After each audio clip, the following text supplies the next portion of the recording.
Hello, my dear bold learners. I am Vinayak and I welcome you all to the Bold Learners YouTube channel. So ನಿಮಗೆ ಎಲ್ಲ ಗೊತ್ತಿರುವ ಹಾಗೆ ನಾಳೆ ಅಂದರೆ ದಿನಾಂಕ 12 ಏಪ್ರಿಲ್ 2026ರಂದು ಅಲ್ಪಸಂಖ್ಯಾತರ ವಸತಿ ಶಾಲೆಯ ಪ್ರವೇಶ ಪರೀಕ್ಷೆ ಇದೆ. 6ನೇ ತರಗತಿಯ ಪ್ರವೇಶ ಪರೀಕ್ಷೆ ಇದೆ. ಸೊ ಅದಕ್ಕೆ ಸಂಬಂಧಿಸಿದ ಹಾಗೆ ನಾವು ಹಿಂದಿನ ಕ್ಲಾಸ್ನಲ್ಲಿ ಅಂದರೆ ಮೊದಲನೇ ಪಾರ್ಟ್ 1ನಲ್ಲಿ ಒಂದು ಗಣಿತ ವಿಷಯದ ಮಾದರಿ ಪ್ರಶ್ನೆಗಳನ್ನು ಸಾಲ್ವ್ ಮಾಡಿದ್ವಿ, ಹೌದಾ? ಸೊ ಈ ಸ್ಕ್ರೀನ್ ಮೇಲೆ ನೀವು ನೋಡ್ತಿದ್ದಾರೆ ಈಗ. ಸೊ ಇದೆಲ್ಲ ನಾವು ಮೊದಲನೇ ಕ್ಲಾಸ್ನಲ್ಲಿ ಸಾಲ್ವ್ ಮಾಡಿದ್ದೇವೆ. ನೀವು ಅದ ಕ್ಲಾಸನ್ನು ಇನ್ನೂ ನೋಡಿಲ್ಲ ಅಂತಂದರೆ ಸೊ ಲಿಂಕನ್ನು ಇದೇ ವಿಡಿಯೋದ ಡಿಸ್ಕ್ರಿಪ್ಷನಲ್ಲಿ ಕೊಟ್ಟಿರ್ತೇನೆ, ನೀವು ಹೋಗಿ ಆ ವಿಡಿಯೋಗಳನ್ನು ಸಹ ನೋಡ್ಬೋದು. ಓಕೆ, ಸೊ ನಾವು ಇಷ್ಟೆಲ್ಲ ಪ್ರಶ್ನೆಗಳನ್ನು ಹಿಂದಿನ ಕ್ಲಾಸ್ನಲ್ಲಿ ಸಾಲ್ವ್ ಮಾಡಿದ್ದೇವೆ.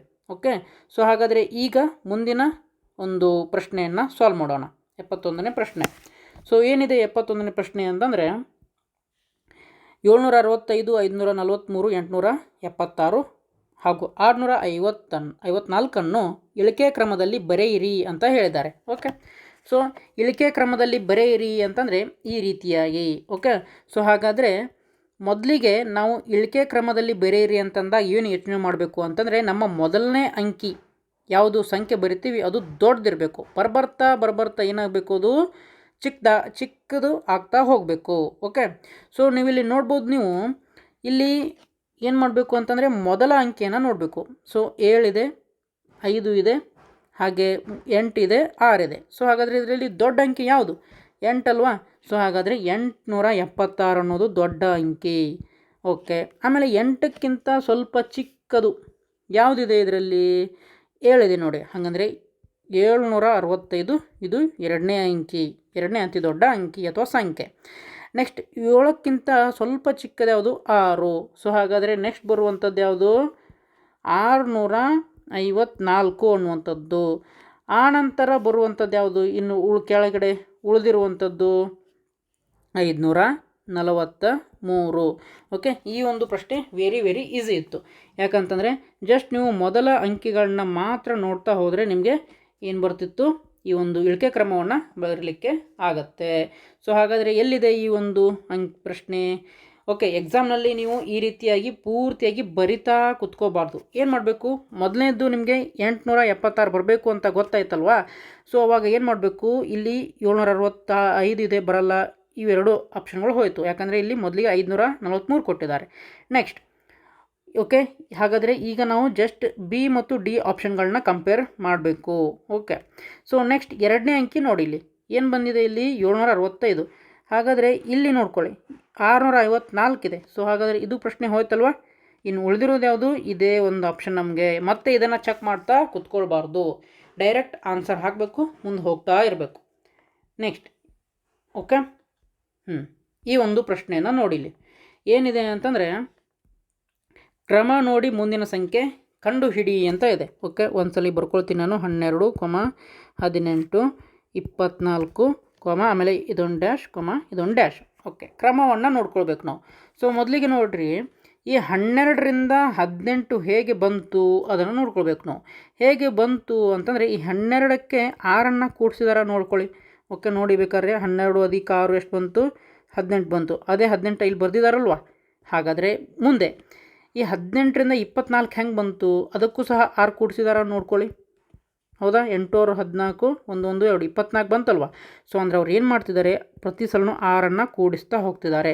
ಸೊ ಹಾಗಾದರೆ ಮುಂದಿನ ಸಂಖ್ಯೆ ಬರಬೇಕಂದ್ರೆ ನಾವು ಸಹ ಏನು ಮಾಡಬೇಕು? 24ಕ್ಕೆ 6 ಕೂಡಿಸ್ಬೇಕು. ಸೊ 24ಕ್ಕೆ 6 ಕೂಡಿಸಿದ್ರೆ ಎಷ್ಟು ಬರುತ್ತೆ? 6 4 10, 30 ಬಂತು. ಓಕೆ, ಇಲ್ಲಿ 30 ಬಂತು. ಸೊ ಹಾಗಾದರೆ 30ಕ್ಕೂ ಏನು ಮಾಡಬೇಕು ನಾವು? 6 ಕೂಡಿಸಬೇಕು. 30ಕ್ಕೆ 6 ಕೂಡಿಸಿದ್ರೆ ಎಷ್ಟು ಬಂತು? 36.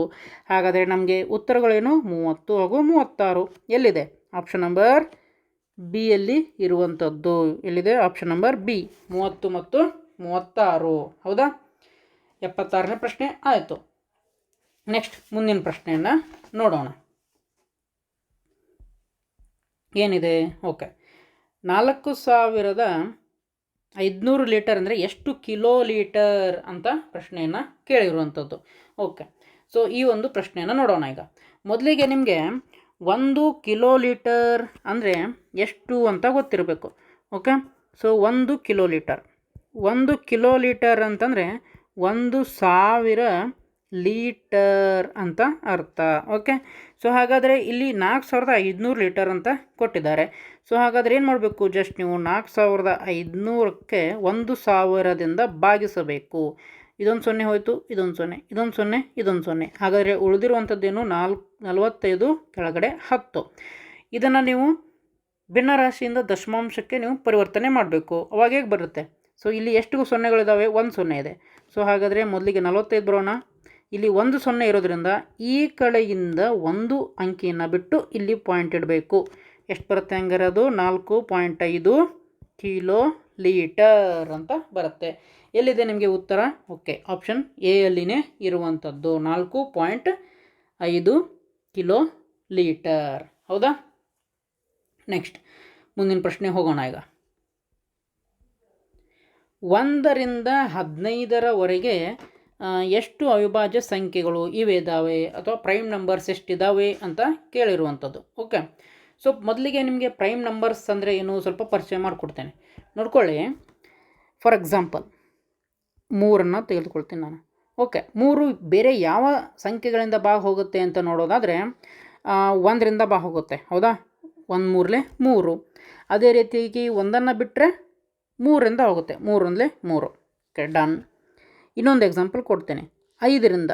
ಓಕೆ, 5 ಯಾವ್ಯಾವ ಅಂಕಿಗಳಿಂದ ಭಾಗ ಹೋಗುತ್ತೆ? ಮೊದಲನೇದಾಗಿ 1ರಿಂದ ಭಾಗ ಹೋಗುತ್ತೆ. ಹೌದಾ? ಯಾಕಂದರೆ 1 5 5 ಬಿಟ್ಟರೆ 5ರಿಂದ ಭಾಗ ಹೋಗುತ್ತೆ. 5 1 5. ಇನ್ನೊಂದು ಎಕ್ಸಾಂಪಲ್ ಕೊಡ್ತೇನೆ 7 ಯಾವುದರಿಂದ ಭಾಗ ಹೋಗುತ್ತೆಪ್ಪ? 7ರಿಂದ ಅಂದರೆ 1ರಿಂದ ಭಾಗ ಹೋಗುತ್ತೆ, ಆಮೇಲೆ 7ರಿಂದನೇ ಭಾಗ ಹೋಗುತ್ತೆ. ಅದೇ ರೀತಿಯಾಗಿ 13 ತೆಗೆದುಕೊಳ್ಳೋಣ. ಸೊ 13 ಸಹ 1ರಿಂದ ಭಾಗ ಹೋಗುತ್ತೆ, ಬಿಟ್ಟರೆ ಅದೇ ಸಂಖ್ಯೆ ಅಂದರೆ 13ರಿಂದ ಭಾಗ ಹೋಗುತ್ತೆ. ಸೊ ನೆಕ್ಸ್ಟ್ ಇನ್ನೊಂದು ಎಕ್ಸಾಂಪಲ್ ಕೊಡ್ತೇನೆ ನಾನು. ಯಾವುದು ಅಂತಂದರೆ 6 ಅಂತ ತೆಗೆದುಕೊಳ್ಳೋಣ. ಓಕೆ, ಸೊ 6 ಅಂತ ತೆಗೆದುಕೊಳ್ಳೋಣ. ಸೊ 6 ನೋಡಿರಿ, 2 3 6 ಹೌದಲ್ವಾ? ಹಾಗಂದರೆ 2ರಿಂದ ಭಾಗ ಹೋಗುತ್ತೆ, ಬಿಟ್ಟರೆ 3ರಿಂದ. ಓಕೆ, 3 2 6 ಭಾಗ ಹೋಗುತ್ತೆ. ಹೌದಾ? ಆಮೇಲೆ 1ರಿಂದನೂ ಹೋಗುತ್ತೆ, ಆಮೇಲೆ 6ರಿಂದನೂ ಹೋಗುತ್ತೆ. ಅಂದರೆ ಫಾರ್ ಎಕ್ಸಾಂಪಲ್ ಏನಾಯಿತು ಈಗ ಅಂತಂದರೆ, ಈ 6 ಅನ್ನುವಂಥದ್ದು 1 ಮತ್ತು 6 ಇವೆರಡು ಅಂಕಿಗಳನ್ನ ಬಿಟ್ಟು ಈ 2 ಮತ್ತು 3ರಿಂದನೂ ಸಹ ಭಾಗ ಹೋಯಿತು. ಹಾಗಾದರೆ ಈ ಒಂದು 6 ಅನ್ನೋದು ಅವಿಭಾಜ್ಯ ಸಂಖ್ಯೆನ ಪ್ರೈಮ್ ನಂಬರ ಅಂತ ಕೇಳಿದರೆ ಅಲ್ಲ. ಓಕೆ, 6 ಪ್ರೈಮ್ ನಂಬರ್ ಅಲ್ಲ. ಸೊ ಹಾಗಾದರೆ ಪ್ರೈಮ್ ನಂಬರ್ಸ್ ಅಥವಾ ಅವಿಭಾಜ್ಯ ಸಂಖ್ಯೆಗಳು ಅಂದರೆ ಏನು ಅಂತ ಗೊತ್ತಾಗಿದೆ ಅಂತ ಅಂದ್ಕೊಳ್ತೀನಿ. ಯಾವ ಅಂಕಿಗಳು ಕೇವಲ ಆ ಕೊಟ್ಟಂಥ ಅಂಕಿಯಿಂದ ಮತ್ತು 1ರಿಂದ ಭಾಗ ಹೋಗುತ್ತೋ ಅಂತಹ ಸಂಖ್ಯೆಗಳನ್ನು ನಾವು ಅವಿಭಾಜ್ಯ ಸಂಖ್ಯೆಗಳು ಅಥವಾ ಪ್ರೈಮ್ ನಂಬರ್ಸ್ ಅಂತ ಕರಿತೀವಿ. ಅವ್ರೇನು ಕೇಳಿದ್ದಾರೆ ನಿಮಗೆ? 1ರಿಂದ 15ರವರೆಗೆ ಅವಿಭಾಜ್ಯ ಸಂಖ್ಯೆಗಳು ಎಷ್ಟು ಅಂತ ಕೇಳಿದ್ದಾರೆ.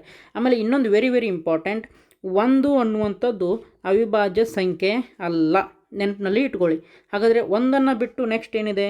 2, ಆಮೇಲೆ 3, ಆಮೇಲೆ 4 ಅಲ್ಲ, ಯಾಕಂದರೆ 4 2ರಿಂದ ಭಾಗ ಹೋಗುತ್ತೆ, ಅಲ್ಲ ಹಂಗಾದರೆ. ಆಮೇಲೆ 5, ಓಕೆ ಡನ್. 6 ಸಹ ಅಲ್ಲ, ಇಲ್ಲಿ ಕೊಟ್ಟಿದ್ದೀನಿ ಎಕ್ಸಾಂಪಲು. ಆಮೇಲೆ 7, ಓಕೆ.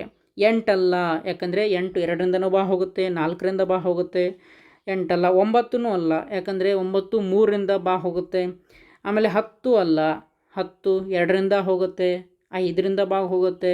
ಆಮೇಲೆ 11, ಓಕೆ, ಸೊ 11. ಆಮೇಲೆ 12 ಅಲ್ಲ, ಯಾಕಂತಂದರೆ ಈ 12 2ರಿಂದ ಭಾಗ ಹೋಗುತ್ತೆ, 6ರಿಂದ ಭಾಗ ಹೋಗುತ್ತೆ, 3ರಿಂದ ಭಾಗ ಹೋಗುತ್ತೆ, 4ರಿಂದ ಭಾಗ ಹೋಗುತ್ತೆ, ಅಲ್ಲ ಹಂಗಾದರೆ. 13, ಓಕೆ, 13 ಯಾವುದರಿಂದನೂ ಭಾಗ ಹೋಗೋದಿಲ್ಲ, ಇಲ್ಲಿ ಕೊಟ್ಟಿದ್ದೇನೆ ಎಕ್ಸಾಂಪಲು. ನೆಕ್ಸ್ಟ್ 14, ಓಕೆ, ಸೊ 14ನ್ನು ನೋಡೋದಾದರೆ 2ರಿಂದ ಭಾಗ ಹೋಗುತ್ತೆ, 7ರಿಂದ ಭಾಗ ಹೋಗುತ್ತೆ, ಅಲ್ಲ ಹಾಗಾದರೆ. ನೆಕ್ಸ್ಟ್ ಬರುವಂಥದ್ದು 15. 15ನ್ನು ಕನ್ಸಿಡರ್ ಮಾಡಬೇಕಾ? ಇಲ್ಲ, ಯಾಕಂದರೆ 15ರವರೆಗೆ ಅಂತ ಮಾತ್ರ ಹೇಳಿದ್ದಾರೆ. ಹಾಗಾಗಿ 15ಕ್ಕೆ ಸ್ಟಾಪ್ ಮಾಡೋಣ. ಅಂದರೆ 15 ಸಹ ಏನು ಅವಿಭಾಜ್ಯ ಸಂಖ್ಯೆ ಅಲ್ಲ, ಯಾಕಂತಂದರೆ 3ರಿಂದ ಭಾಗ ಹೋಗುತ್ತೆ, 5ರಿಂದ ಭಾಗ ಹೋಗುತ್ತೆ. ಸೊ ಹಾಗಾದರೆ 1ರಿಂದ 15ರವರೆಗೆ ಎಷ್ಟಿದ್ದಾವೆ ನಮಗೆ ಏನು ಅವಿಭಾಜ್ಯ ಸಂಖ್ಯೆಗಳು ಅಂತಂದರೆ 1 2 3 4 5 6. So option B is the right answer. ಹೌದಾ? ಹೀಗೆ ನೀವು ಅವಿಭಾಜ್ಯ ಸಂಖ್ಯೆಗಳನ್ನ ಕಂಡುಹಿಡ್ಕೊಳ್ಬೇಕು. ಓಕೆ, ನೆಕ್ಸ್ಟ್ 79ನೇ ಪ್ರಶ್ನೆಯನ್ನು ನೋಡ್ಕೊಳ್ಳೋಣ. ಏನಿದೆ 79ನೇ ಪ್ರಶ್ನೆ ಅಂತಂದರೆ, 6759 5ರಿಂದ ಭಾಗಿಸಿದಾಗ ಶೇಷ ಎಷ್ಟು ಅಂತ ಕೇಳಿದ್ದಾರೆ. ಅಂದರೆ ಭಾಗಾಕಾರ ಲೆಕ್ಕ ಮಾಡಬೇಕು. ಸೊ ಮೊದಲಿಗೆ ಪೂರ್ತಿಯಾಗಿ ಲೆಕ್ಕ ಮಾಡಿ ತೋರಿಸ್ತೇನೆ. ಆ ನಂತರ ಇದಕ್ಕೆ ಈಸಿ ಟ್ರಿಕ್ಕನ್ನು ಹೇಳ್ಕೊಡ್ತೀನಿ ನಿಮಗೆ. ಓಕೆ, ಸೊ ನೋಡ್ಕೊಳ್ಳಿ. ಸೊ 6, ಓಕೆ, ಸೊ 6789 ಇದೆ. ಇದನ್ನು ನೀವು ಇದರಿಂದ ಭಾಗ ಮಾಡಬೇಕು ಅಂದರೆ 5ರಿಂದ ಭಾಗಿಸಬೇಕು. ಸೊ 5 1 5, 6ರಲ್ಲಿ 5 ಹೋದರೆ 1 ಇರುತ್ತೆ. ಸೊ ಈ 7ಅನ್ನು ಕೆಳಗೆ ಇಳಿಸ್ಕೊಳ್ಳೋಣ. ಎಷ್ಟು ಬಂತು? 17 ಆಯ್ತು. ಈಗ 5 3 15. ಓಕೆ, ಸೊ 7ರಲ್ಲಿ 5 ಹೋದರೆ 2, 1ರಲ್ಲಿ 1 ಹೋದರೆ 0. ಓಕೆ, ಸೊ ನೆಕ್ಸ್ಟ್ ಈ 8ಅನ್ನು ಇಳಿಸ್ಕೊಳ್ಳೋಣ. ಓಕೆ, ಸೊ 8ಅನ್ನು ಇಳಿಸ್ಕೊಂಡ್ರೆ 28 ಆಯಿತು. 5 5 ಎಷ್ಟಾಯಿತು? 25. ಸೊ ಹಾಗಾದರೆ 8ರಲ್ಲಿ 5 ಹೋದರೆ 3, 2ರಲ್ಲಿ 2 ಹೋದರೆ 0. ನೆಕ್ಸ್ಟ್ ಏನು ಮಾಡೋಣ? 9ಅನ್ನು ಇಳಿಸ್ಕೊಳ್ಳೋಣ. ಓಕೆ, ಸೊ 9ಅನ್ನು ಇಳಿಸ್ಕೊಂಡಾಗ 39 ಆಯಿತು. ಸೊ 5 7 ಎಷ್ಟಾಯಿತು? 35. ಓಕೆ, ಸೊ ಹಾಗಾದರೆ 9ರಲ್ಲಿ 5 ಹೋದರೆ 4, 3ರಲ್ಲಿ 3 ಹೋದರೆ 0. ಮುಂದೆ ಯಾವನಾದರೂ ಇಲ್ಲಿ ಇಳಿಸ್ಕೊಳ್ಳೋಕ್ಕೆ ಏನಾದರೂ ಅಂಕಿಗಳಿದಾವ? ಇಲ್ಲ. ಸೊ ಹಾಗಾದರೆ ನಮಗೆ ಶೇಷ ಎಷ್ಟು ಬಂತು? ಶೇಷ ಅನ್ನುವಂಥದ್ದು 4 ಬಂತು. ಹೌದಾ? ಸೊ ನಮಗೆ ಉತ್ತರ ಸಿಕ್ತು. ಓಕೆ, ಸೊ ಇದಿಷ್ಟು ನೀವು ಎಕ್ಸಾಮಲ್ಲಿ ಮಾಡಬೇಕಾ? ಇಲ್ಲ. ನಿಮಗೆ ಈ ರೀತಿಯಾಗಿ ಪ್ರಶ್ನೆ ಬಂದರೆ, ಅಂದರೆ ಈಗ ಹೇಳುತ್ತಿರುವಂತಹ ಟ್ರಿಕ್ಕು 5ರಿಂದ ಭಾಗಿಸಿದಾಗ ಅಂತ ಮಾತ್ರ ಇದ್ದರೆ, 5ರಿಂದ ಭಾಗಿಸಿದಾಗ 5ಕ್ಕೆ ಮಾತ್ರ ಟ್ರಿಕ್ ಇದು. ಸೊ ಏನಪ್ಪ ಅಂತಂದರೆ ಕೊನೆಯ ಅಂಕಿಯನ್ನು ನೋಡ್ಕೊಳ್ಬೇಕು. ಯಾವುದಿದೆ? 9. ಸೊ ಜಸ್ಟ್ 9ಅನ್ನು ಏನು ಮಾಡಬೇಕು ನೀವು? 5ರಿಂದ ಭಾಗ ಮಾಡಿ. 5 1 5, 9ರಲ್ಲಿ 5 ಹೋದರೆ 4. ಸೊ ಇಲ್ಲಿ 4ನೇ ಬಂತಲ್ವ ಶೇಷ. ಈಸಿ.